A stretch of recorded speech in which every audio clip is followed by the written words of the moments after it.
women artists of the Italian Baroque. For those of you who aren't as knowledgeable about art historical periods, the Baroque period was the 17th century.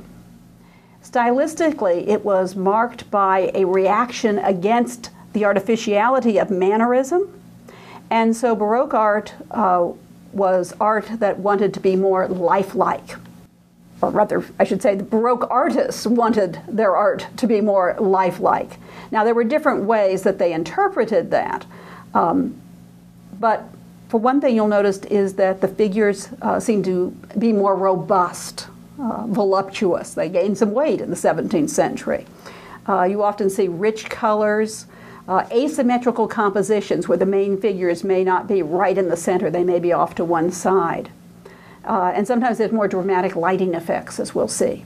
So we'll be looking at two women artists from the Baroque, the two most famous women artists from the Italian Baroque, Artemisia Gentileschi and Elisabetta Serrani. Artemisia Gentileschi was born in the last years of the 16th century, 1593, and she died somewhere around 1653. We're not sure of the exact date. Artemisia Gentileschi was the daughter of a painter, Arezzo Gentileschi, and this is how most women artists got their training. They were the daughters of painters, and they could be trained by their father.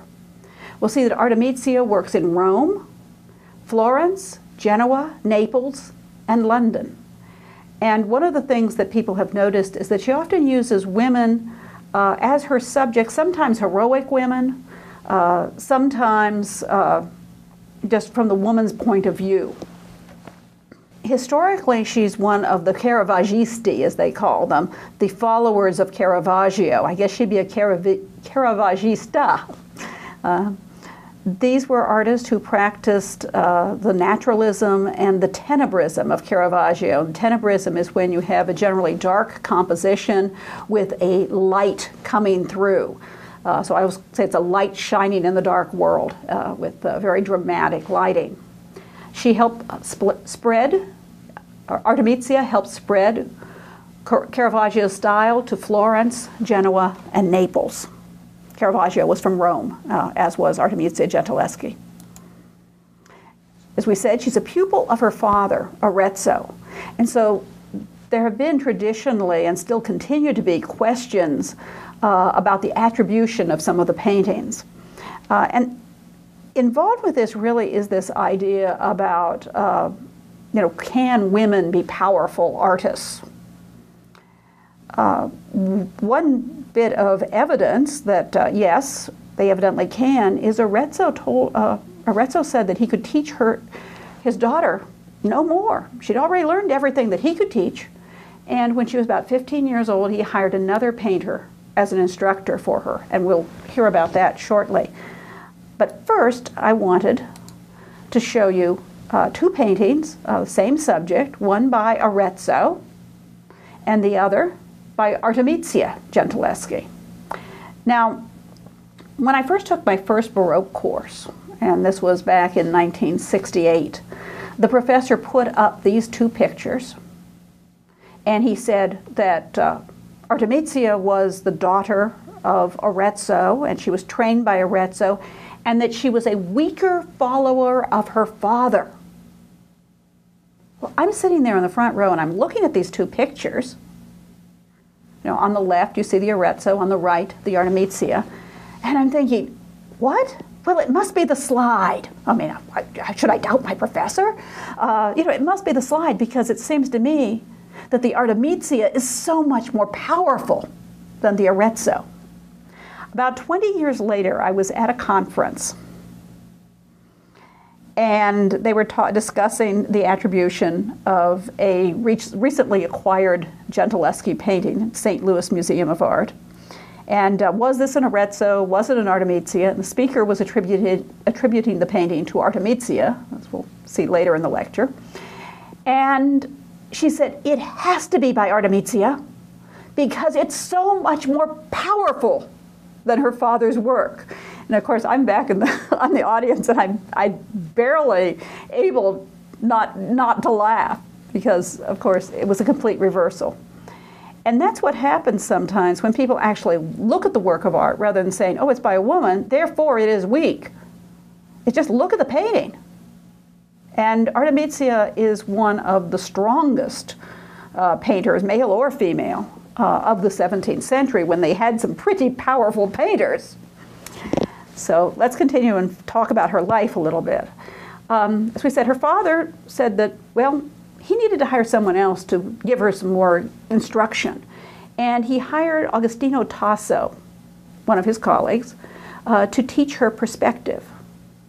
And this is why you'll see that women really couldn't be apprenticed to someone else, because although she wasn't apprenticed to him, Tasso raped her. She was 15 years old when it started. Back in those days, if a woman was raped, she was damaged goods. It might be difficult to find someone who would marry her. Her reputation was ruined. Generally, it was thought that the best thing that could happen was if her rapist would marry her. You'd really want to be married to someone like that, but that was the 17th century way of thinking. In fact, that's what Tasso said. He said, well, I will marry you. And it continued to happen, and she told her father. Her father took Tasso to court. Now, there's been something made of the fact that it wasn't a criminal trial in the sense that you'd have today, because what it was damages against her father because his daughter had been despoiled. That's not her father's hard-heartedness. That's the way the law worked in the 17th century. There was a trial. Artemisia, and I believe Tasso also, were tortured. And they were tortured with thumb screws, which is essentially a vice that squeezes and squeezes and squeezes your thumb. If it doesn't enough, it can, of course, smash the bone. Evidently, they did not go that far. And when this is going on, she says, and this is the wedding ring you promised me? Well, Tasso was in no position to marry anybody. He was already married. I think at one point he said he'd murdered his wife, but evidently she was still alive.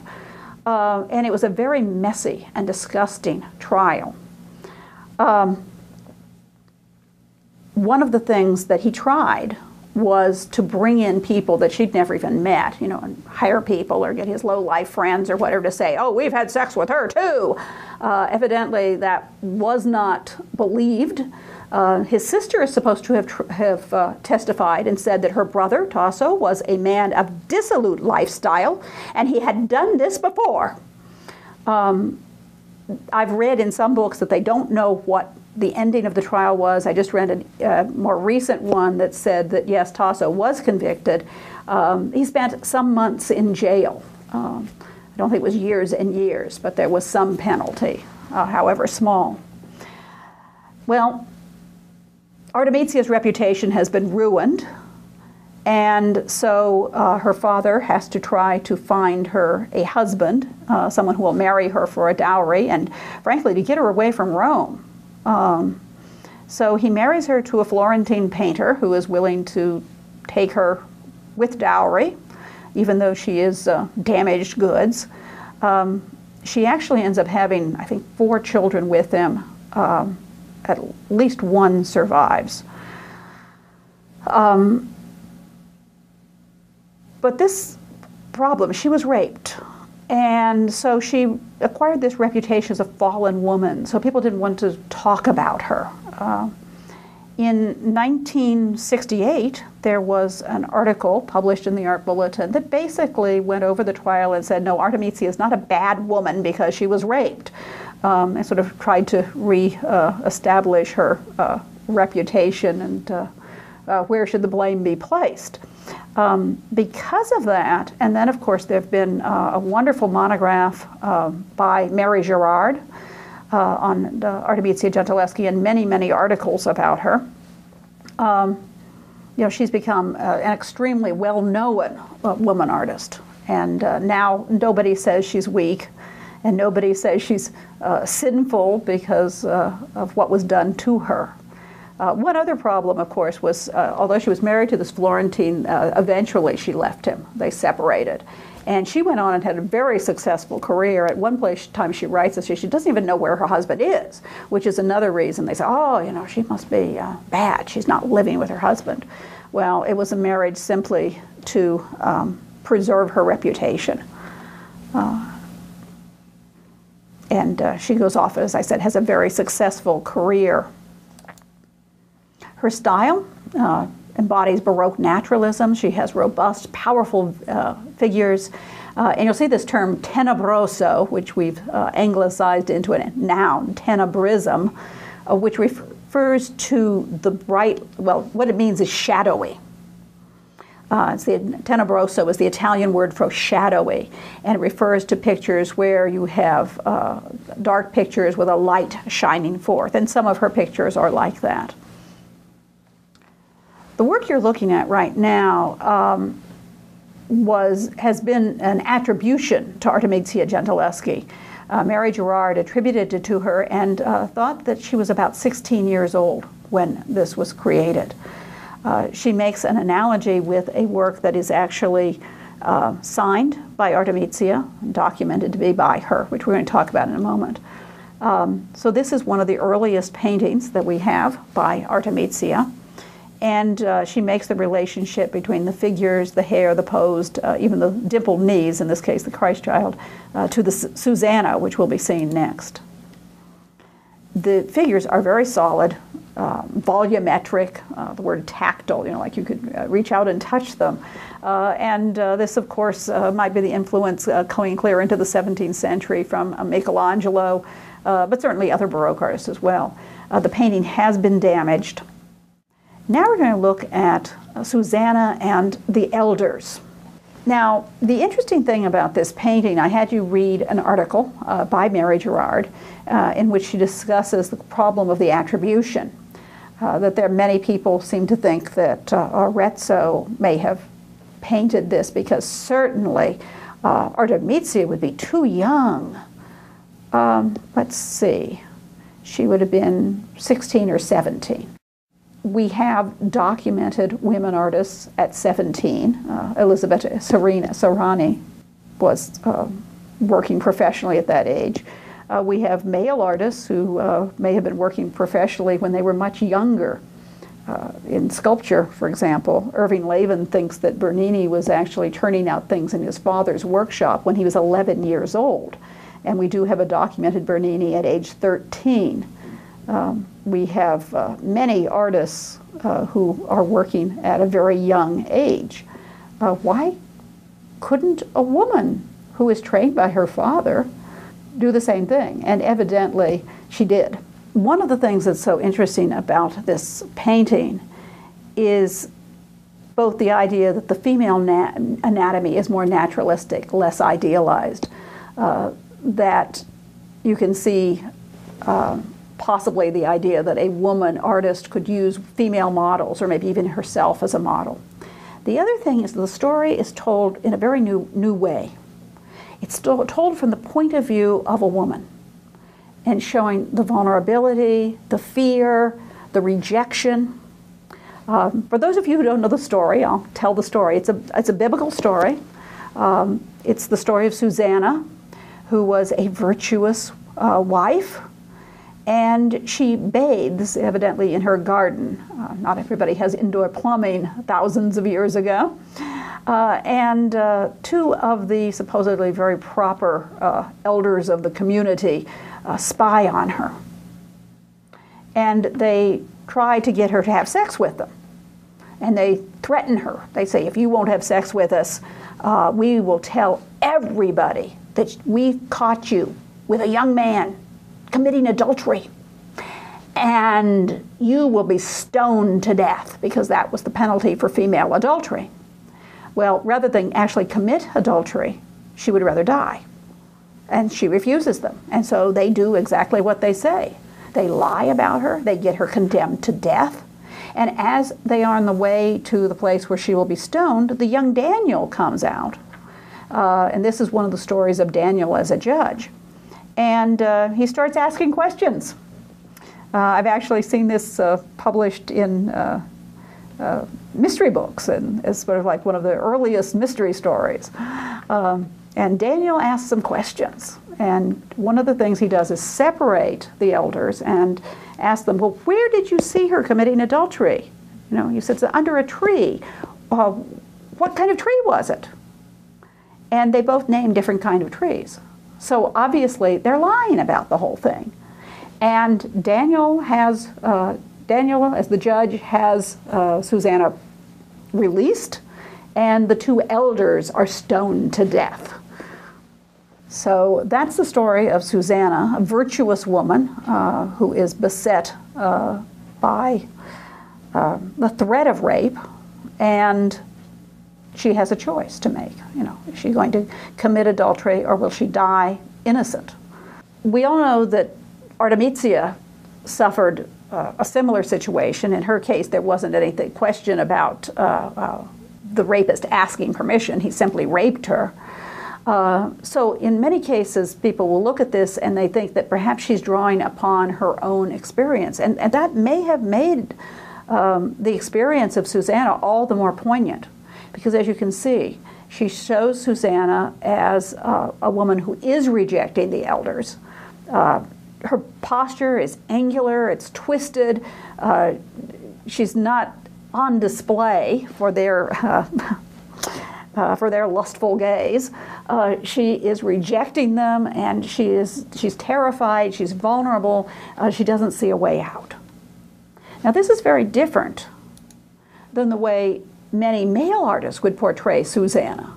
And here we see a painting by Tintoretto from the 16th century in which we have the elders spying on Susanna. She's not yet seen them. She doesn't know that they're there yet.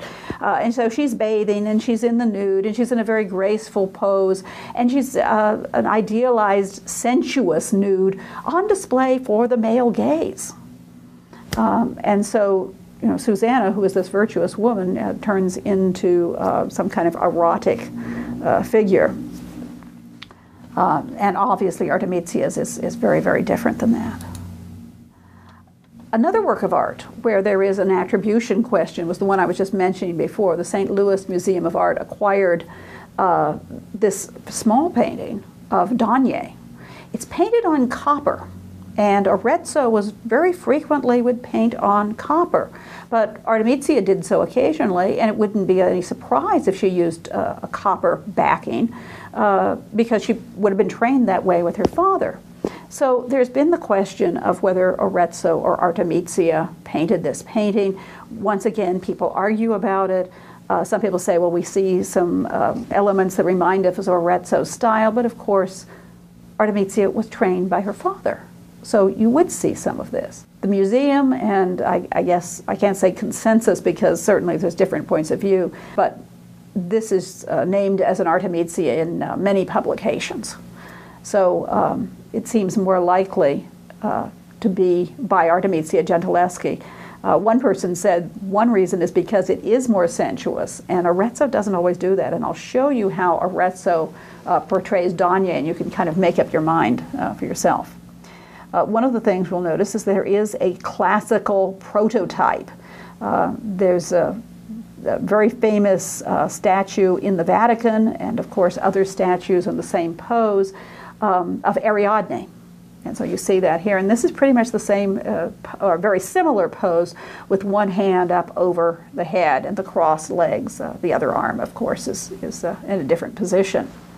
But there's a classical prototype for this. Artemisia Gentileschi also painted a Cleopatra using the same pose.